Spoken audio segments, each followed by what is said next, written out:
I got lost in the Appalachian woods. Oh, you could not pay me. I just get scared of skinwalkers. Yeah, that's fair. The temperature seemed to drop 15 degrees in 5 minutes. My compass stopped working, and I kept hearing this whistle that seemed to be following me. This is literally my nightmare. I was cozied up in my sleeping bag, had lit a little fire, and was comfortable for about 13 minutes before hearing what sounded like a huge animal crashing through the trees. A crazy groan followed the sound of the branches breaking. Oh my god, this is giving me anxiety.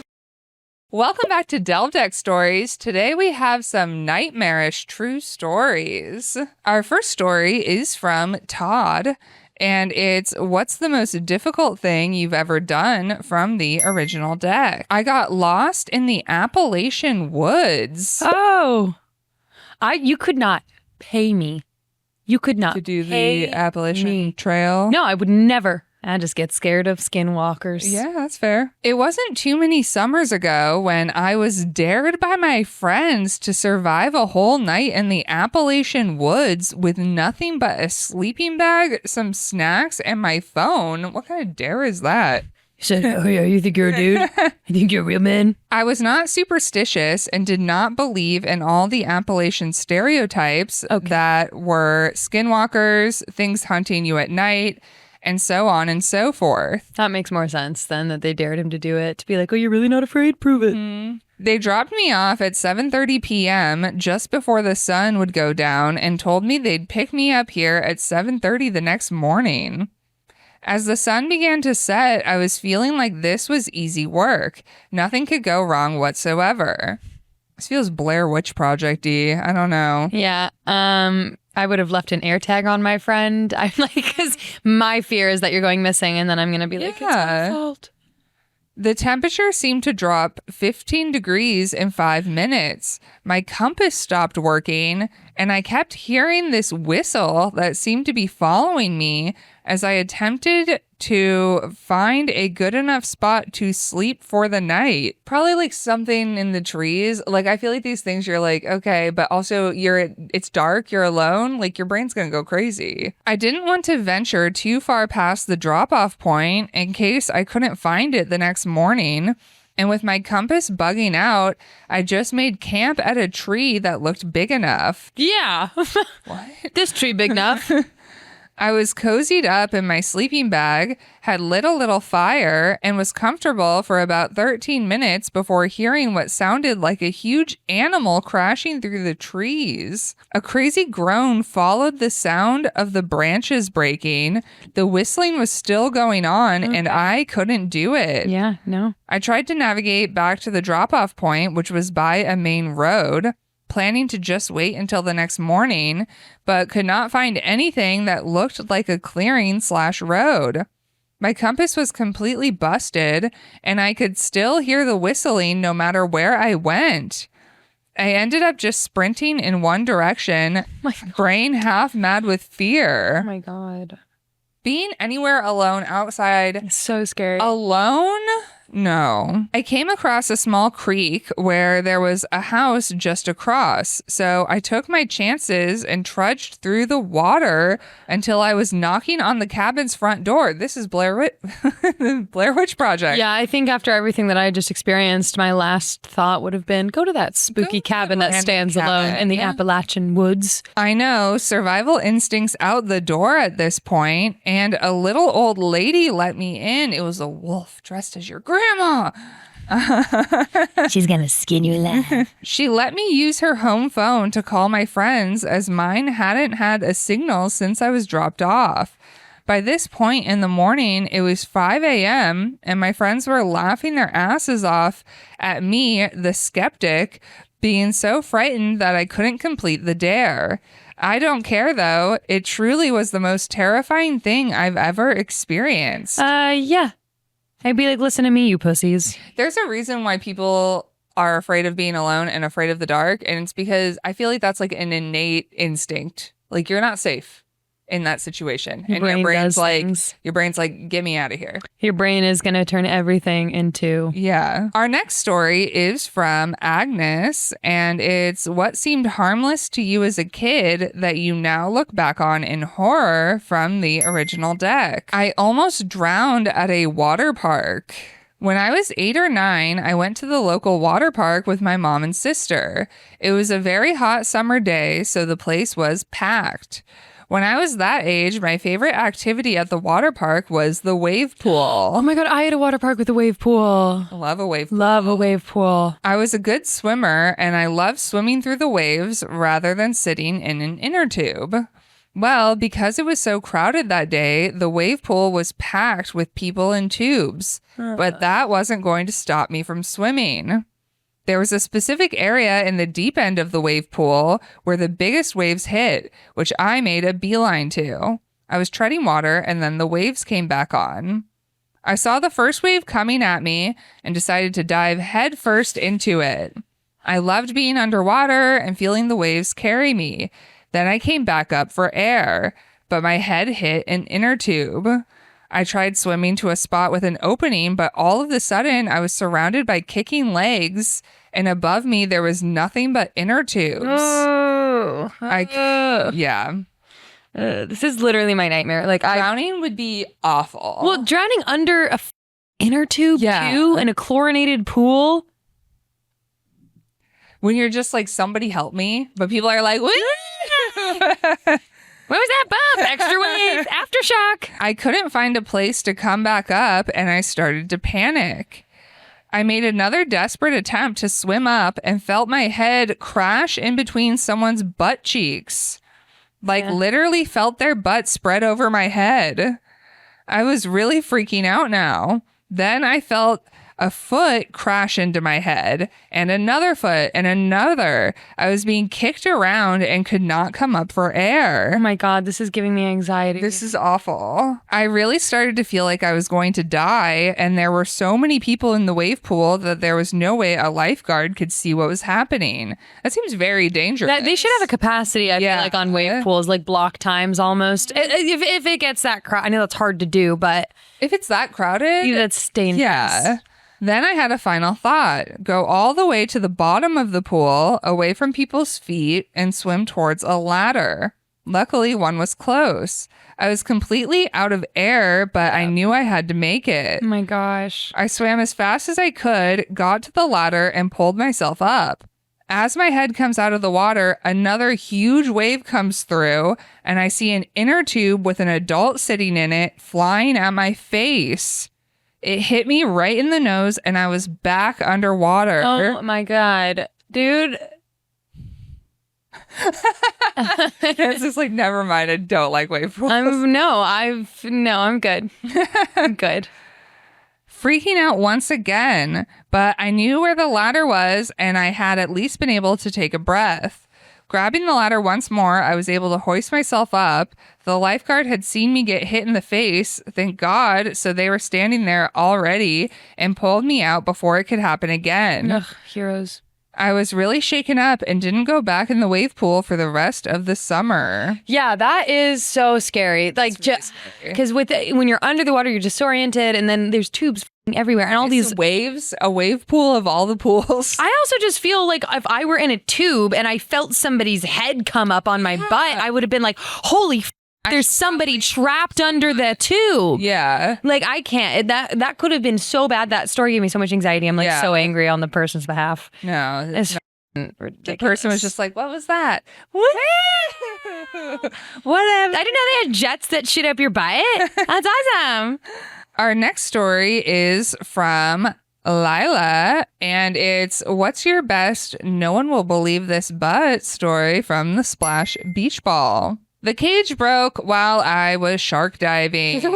Another water horror story. No, thank you. I would never. I can't. The ocean. I had a dream about it the other night. I had a dream literally about never wanting to get in the ocean because I'm so scared of sharks. So when I was in Mexico this summer, they had a swim with the sharks experience. And I was like, I'm gonna do it. I'm gonna do it. Like me and like one of our friends, we were like, okay, yeah, let's be brave. Let's go swim with the sharks. We showed up and it was like a little area. Like it wasn't like shark cage vibes. It was similar to like swimming with a dolphin. But we took one. They were big. I thought they were gonna be little. I thought it was gonna be little sharks. They were big sharks. And apparently like nurse sharks, which I guess don't eat people. But I was like, no, thank you. We chickened out and we were like, you can keep our money. It's fine. Yeah, I can't. Especially because with the water changing and animals are behaving in a way they haven't before. Like, how many times are we going to hear a shark attack on a beach where we've never had them before? Yeah. It's like, it's too common. I won't even go into like knee length. Like, I can't. I won't. I'm so paranoid. When I was visiting this small resort in Mexico, one of the offered attractions was shark diving in a cage. I had seen 47 meters down and felt like it could have been really bad, but agreed either way since my boyfriend was super into the idea. Go alone. Go alone. I'm not going to be there with you. Go alone. Yeah, exactly. Good luck. Balling on a budget, as he would say. They loaded us onto the rinky-dink catamaran and we boated out about 45 minutes into open water. Oh my God. They're like really going out. I mean, you have to, I guess, if you're going to shark cage, right? I don't know. The crew then began chumming the water. Which is so bad. Which I know is a big no-no. And not long after, we saw a plethora of fins in the water. Why is there not just like an area where they're like, oh, there's sharks? And also, what kind of sharks? What the I feel like, well, this was like kind of a underground operation. Yeah, that's true. They're not supposed to chum the water because it literally makes the sharks crazy. Due to the time of year, it was the great white migrating season, and there were plenty to show up for our adventure. My butt is clenching. I'm just like, this is a lawsuit waiting to happen. My boyfriend goes in first, and I am supposed to go in after. Both of us are in the cages as fins and tails are whipping around and splashing the water, making it nearly impossible to have any visibility. What the Also, I feel like chum in the water, I'd be like, this is yucky. I don't want to be in there. Mm-mm. That's such a good point. That's I gross. didn't even think about that. There's a large jolt to the cage, and a shark has rammed into it with such force that there's another jolt, the cable unwinding. We hear through our scuba comms to get back to the boat as soon as possible. Lift the cage. What? And to not make too many splashing moves as we did. God, they already chummed the water. They already did it. Like, this is your fault for splashing. Oh my God, no. The cage had drifted a bit away from the boat with the cable unwinding slightly, and I could see several fins between me and my safe path. My boyfriend had the idea to try to swim within the cage to get movement going, pushing us back towards the boat. I don't know what else to do other than just go along with whatever is being said, as I'm aware that it's either this works or I swim into open water with about 10 great white sharks surrounding me. Nobody wanted to grab the cable? Right. I just feel like they should be lifting you up. They're like, do your best. Good luck. What? This was a hit. This was an organized hit. Oh, what'd you do? Who'd you piss off? Who did you make angry? What cartel member? Yeah. The chum in the water had made them nearly frenzied as well. And when we got the cage closer to the boat, the sharks thrashing did not make it easy to hold the position. My boyfriend climbs out first, using his legs to anchor the cage closer to the boat. And as I rise and attempt to get back onto the boat through the cage's now open top, a great white shark swam into the cage, jostling it again, nearly causing my boyfriend to fall into the water. My heart is in my asshole at this point, so I swim with so much force that when I broke through the water, I was able to propel myself to grip my boyfriend's ankle and hoist myself onto the boat. We barely survived that experience, don't even want to think about what could have happened if the cable snapped entirely. And that is the last time I ever let my cheap boyfriend do something on a budget. Yeah, that's not something you do on a budget. No. Yeah. That's not something you do. That's just not something you do. I do feel like there's a part of me with the ocean. I'm like, that's none of our business.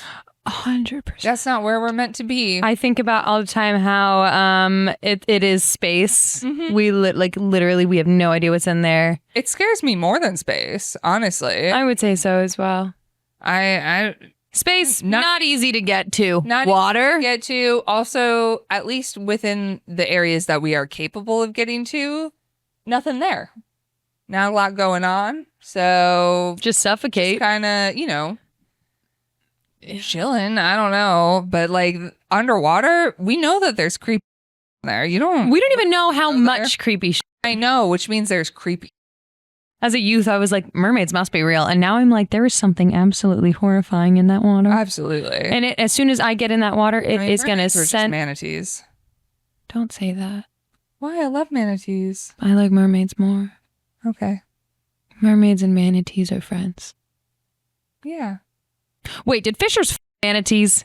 Yeah, I think they did. Because they're losing their minds a little bit. They had scurvy and men are gross. So our next story is from Anonymous, and it's what's something you're still angry about from the original deck. My mom threatened to give my brother away.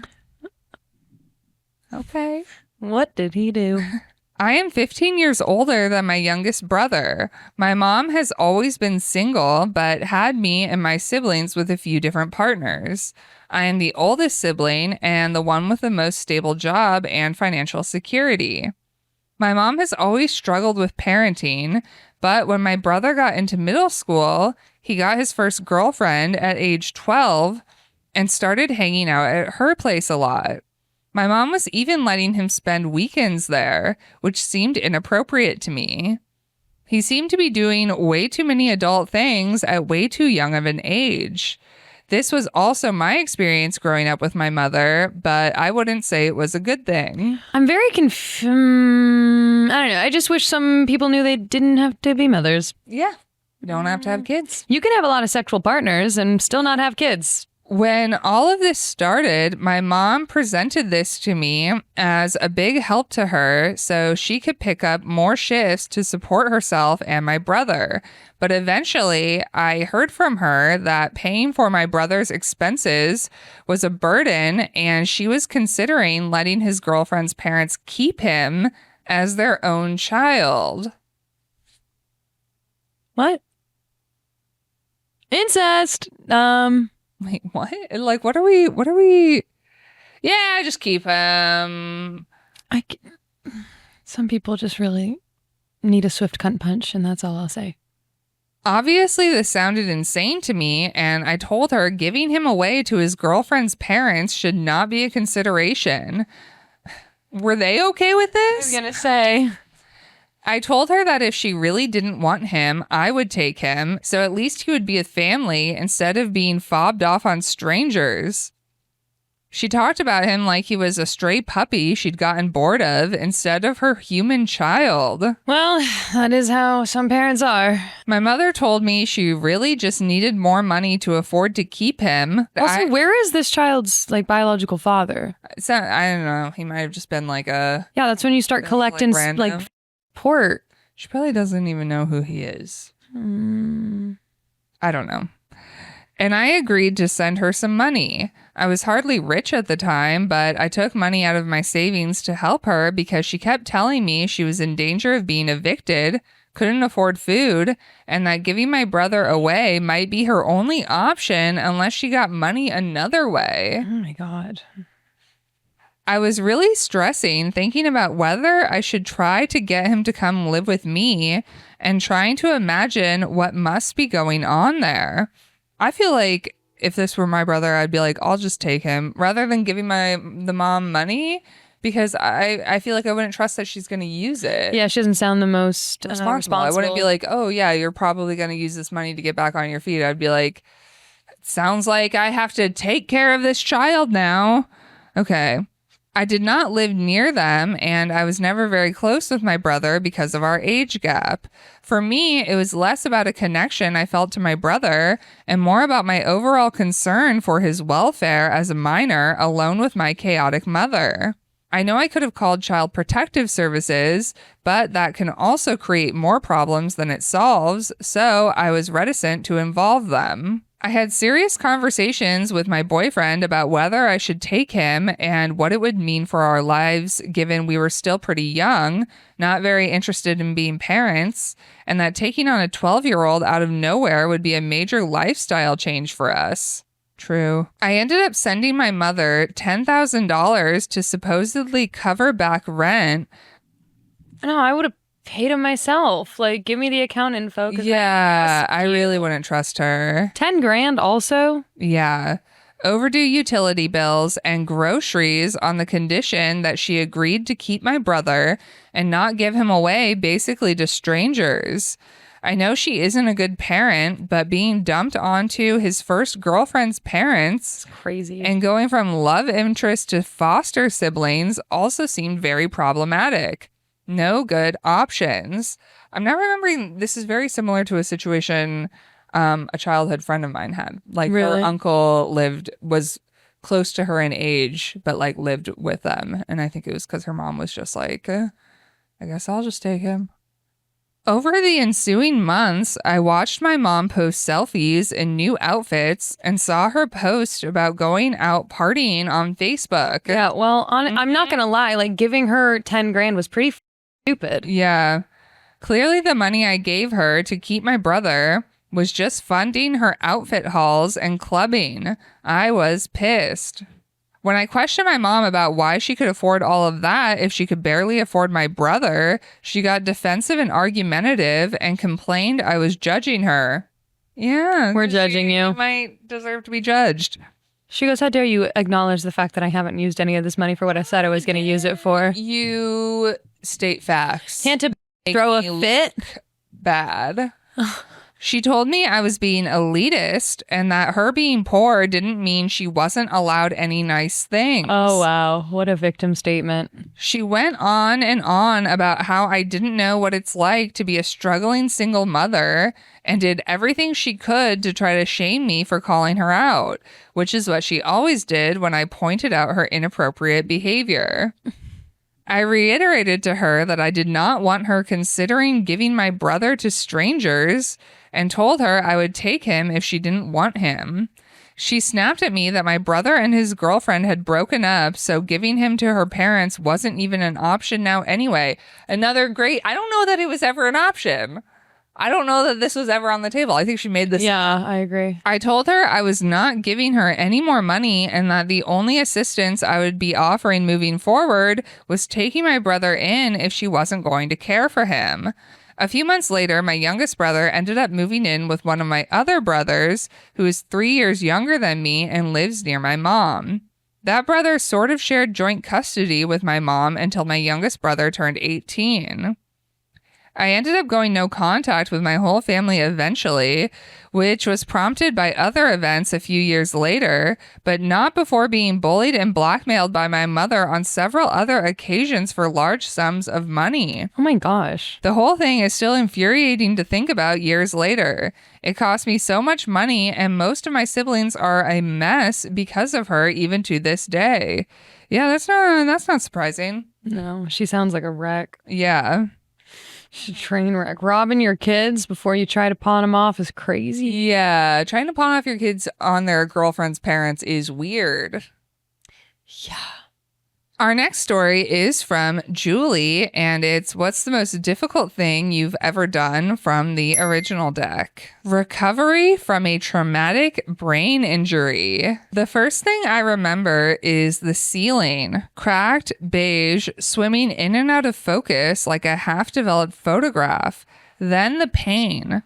Not the sharp, immediate kind, but a dull ache that seemed to radiate from my bones.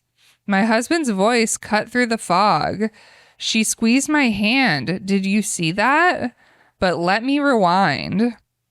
Day 1. Her heart stopped, the doctor said. My husband, Aaron, sat in a bereavement room. a detail he only recognized because he'd spent years memorizing hospital Wi-Fi networks for work. For 45 minutes, my pulse flatlined. 45? That's long. I didn't know that was medically possible. Yeah. CPR, blood thinners, a ventilator. They told him to expect brain damage if I woke up at all.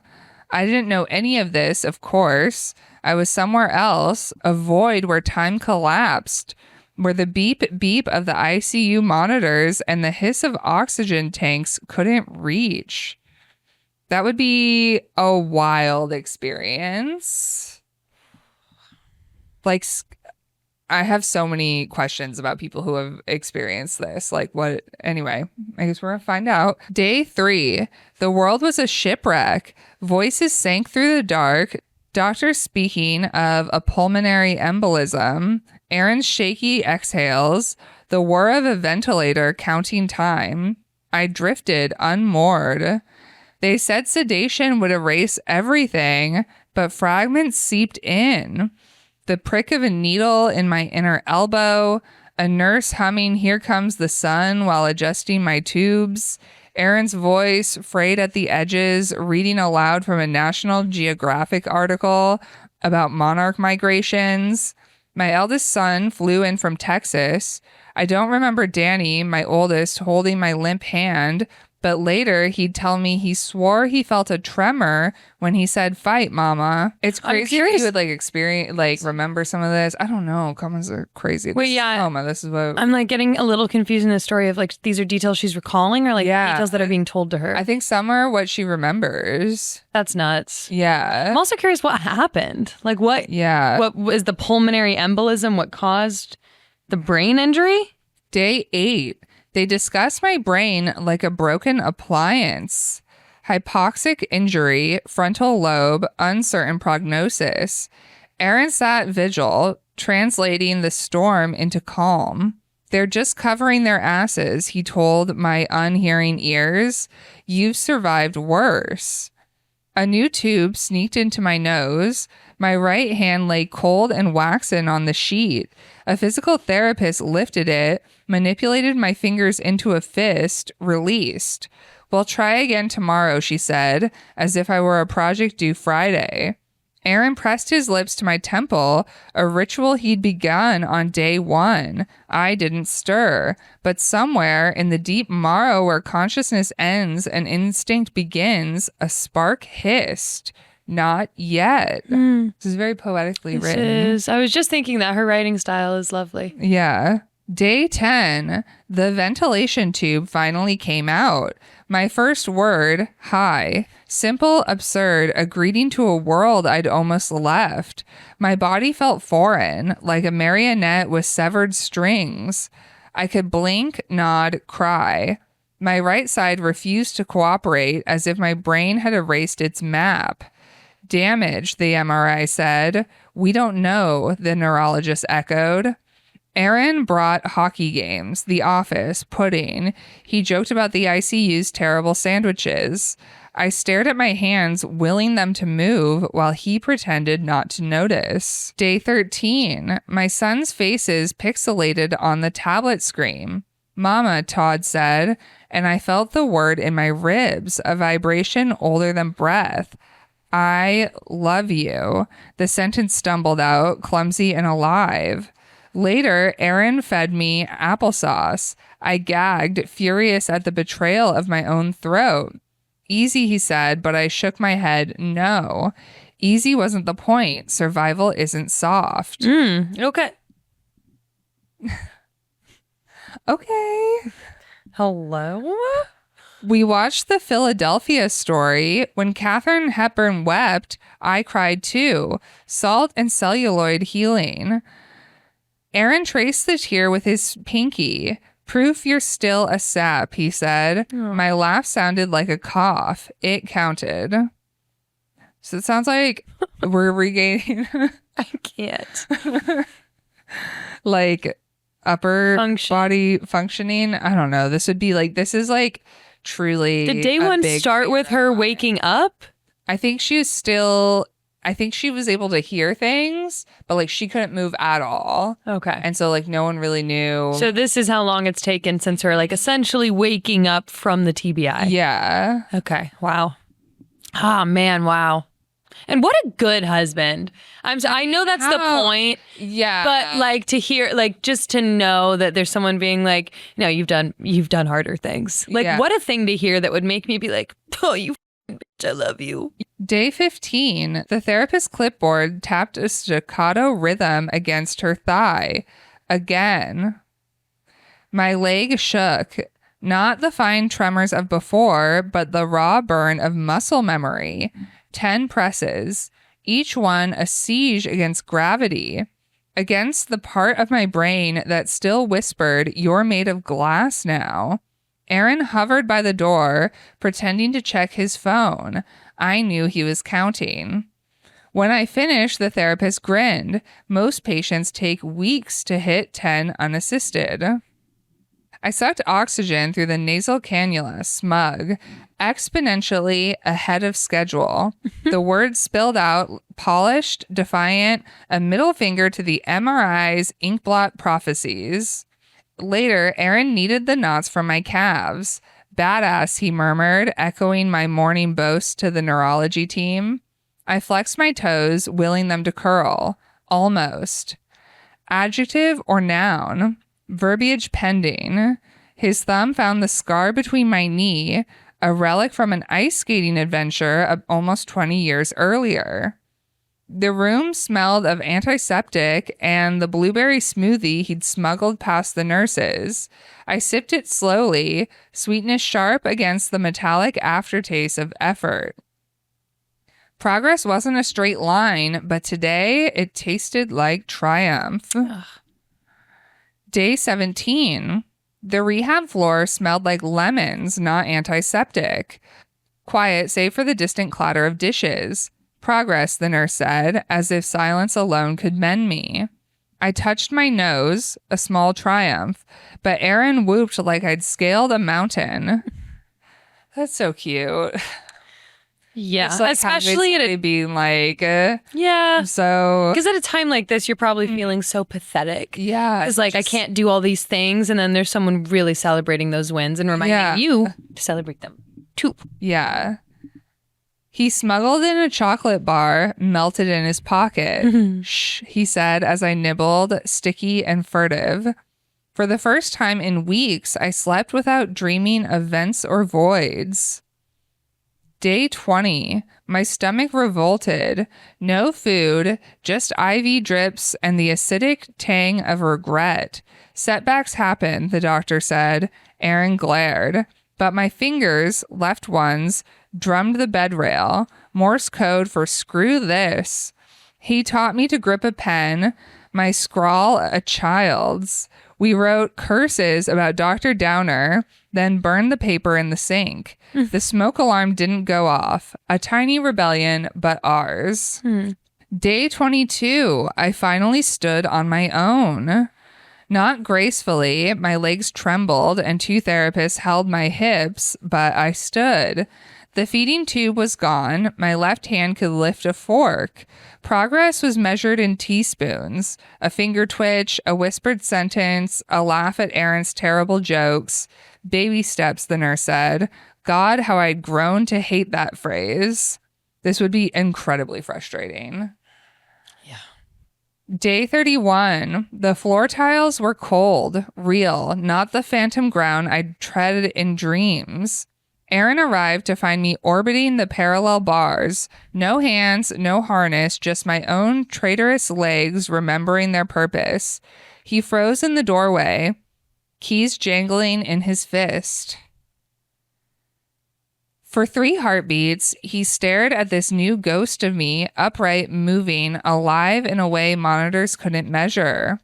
Julie, he said, and I turned. His face did the thing, the crumple smile, the wet-eyed blink, and I grinned so wide my cheeks ached. Later, he'd claimed I levitated. The truth was much simpler. 10 steps, then 20, then the weight of his arms around me as I whispered, told you I'd beat the over-under. Day 39. concrete, sun-warmed, cracked, holy. Your bank account. I feel real bad for y'all. Eventually you hit that deductible. Right? I don't know what any of that means. All I know is I got a $6,000 medical bill for 5 hours in the ER. They are crazy. Let me die. I'm not getting an ambulance. I paced the facility's parking lot like a prisoner testing fences. Left foot, right foot, breathe. The therapist hovered, but I didn't fall. Not when folding into the replica front seat of a car they had in the rehab room. A ballet of hips and hope. Not on the stairs, 8 steps, each a swallowed curse. Not even when my knees buckled and I rolled to the floor, laughing at the ceiling. You're supposed to use the call button, a nurse scolded as I hauled myself up using a chair. Aaron snapped a photo. Caption, Gravity 0, Julie 1. That night, I packed my toothbrush, just in case. Day 43. Home smelled like coffee and cat fur. Finally. That's a long time. Long time away from your babies. I know. I'd be like, they can come to the hospital, right? You need ESAs. Yeah. No more pureed carrots. No more 5 a.m. vitals check. Just our brand new bed, my bookshelves dusty with neglect, and 2 long-haired cats yowling their displeasure at my absence. Little babies. Aaron carried me over the threshold, though I could have walked. Tradition, he said. The cats wove figure 8s through our legs as he lowered me onto the couch. Menus whatever you want, he said, waving at the kitchen like a game show host. I chose peanut butter toast and tacos. Tacos is a great choice. Peanut butter toast combined with it is a little odd, I'll say, Julie. Whatever you're craving, Julie. Yeah, you just went through 40 days of hell. You can't really eat much at the hospital, so get that peanut butter, girl. When the nightmares came, the void, the ventilator's hiss, I reached out. His hand found mine in the dark. 43 days, 1 for every minute I'd been gone. 5 years later. Survival isn't the crescendo I expected. There's no orchestral swell when I tie my shoes, no applaud when I walk unaided. The weight of Aaron's hand in mine, steady as a heartbeat. The way sunlight slants through our kitchen window at 7 a.m., ordinary and miraculous. The smell of rain after a storm, sharp and green, a reminder that 43 minutes of heart-stopping silence didn't get the final word. I forgot her heart stopped for that long, too. Yeah. I don't believe in fate, but I do believe in the stubbornness of a body that forgot how to breathe but clawed its way back anyway. My second chance. It's not a clean slate. My hands don't work properly.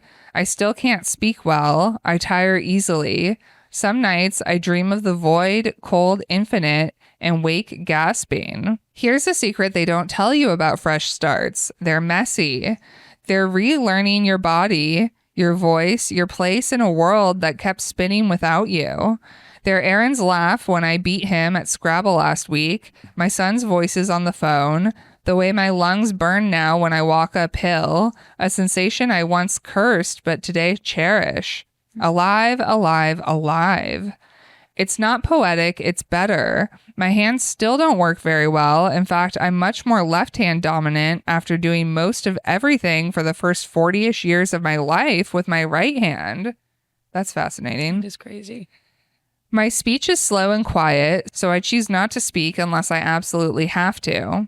If we go out, I'm in a wheelchair because I don't walk very well. However, my brain works just fine, which makes the other issues all the more frustrating.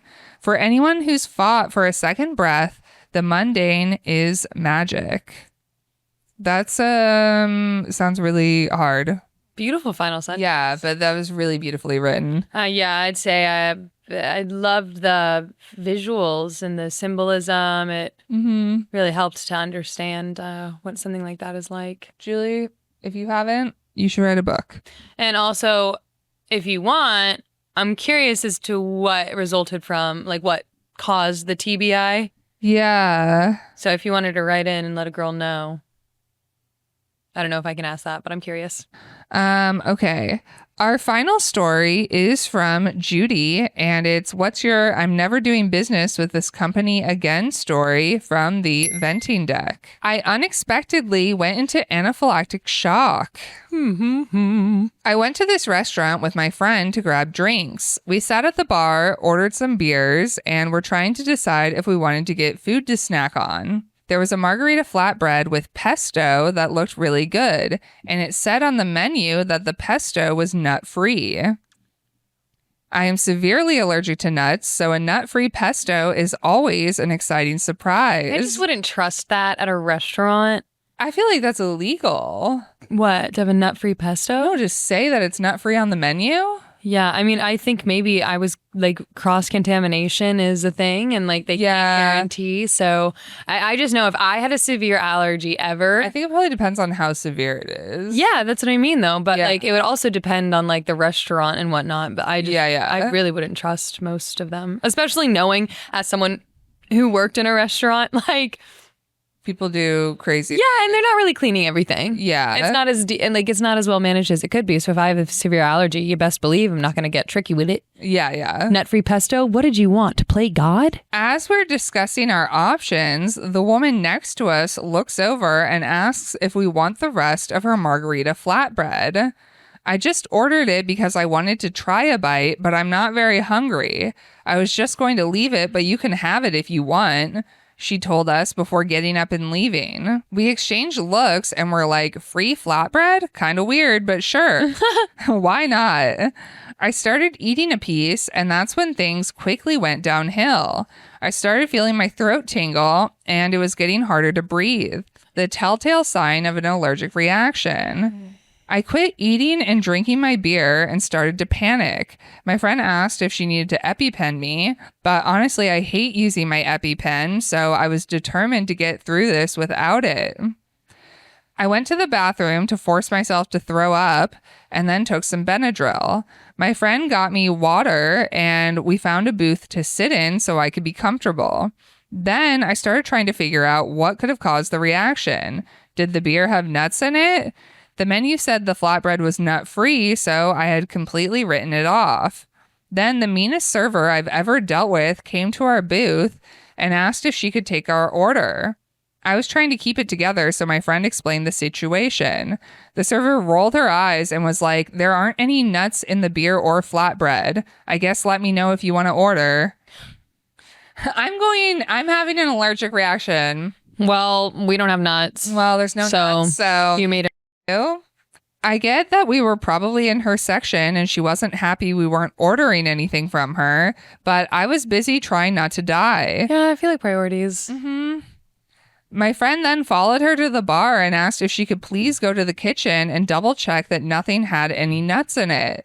The server yelled at her that the menu wasn't wrong. My friend asked again and said that she really needed to check so we could figure out what was going on. The server apparently rolled her eyes and told her she would get to it. So we're sitting at the table and my friend keeps asking if she needs to EpiPen me. I told her to wait. I am more allergic to certain types of nuts, so I wanted to know what I was dealing with first. And again, really didn't want to use my EpiPen. It sucks. The server then comes to our table and says, I spoke with the chef and she told me she decided to put nuts in the pesto tonight. Huh? Like cross-contamination is one thing to like... But to fully disregard. Like, it says nut-free on the menu, but like... in a nutty mood tonight. I just like didn't want to do that. I was in a nut mood. I asked what kind and she said cashews, one of the nuts I'm less allergic to, thank God. My friend, bless her soul, then starts going off on the server. It says nut-free on the menu. You can't put nuts in something if it says it's nut-free. The server then says, with all due respect, you didn't actually order that flatbread. If you had ordered it from me, I would have confirmed if you had any allergies. Oh, she kind of ate with that.